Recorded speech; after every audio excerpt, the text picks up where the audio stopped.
proposition, permit me to inform you on other factors which have impeded the progress of eradication. People's sexual behaviors and promiscuity. The Bible admonishes us in 1 Corinthians 6 and 18 to flee from sexual immorality. Promiscuity in human sexual behavior is the practice of casual sex with multiple sex partners. Being promiscuous and having STDs both increase your susceptibility to the virus and therefore the spread of HIV. Such continued behavior has greatly hampered the progress of eradication. Henceforth, the invisible cure for HIV lies within the power of the individual and societies, and that being our brother's keeper. Amen. Today, sex work is forced into the sex industry is widely spread.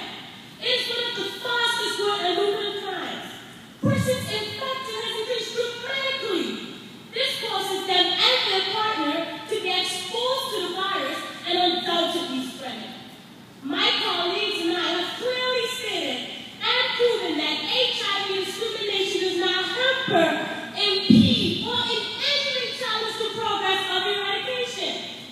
As a matter of fact, we have stated ways in which perceived discrimination can actually help.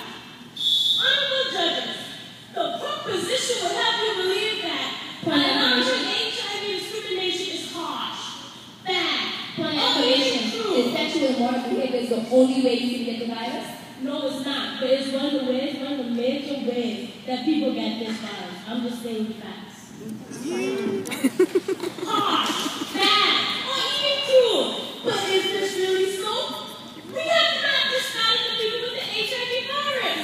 On the contrary, we have proven that there have been significant improvements since we studied the virus. We now have care and support. Antiretroviral treatments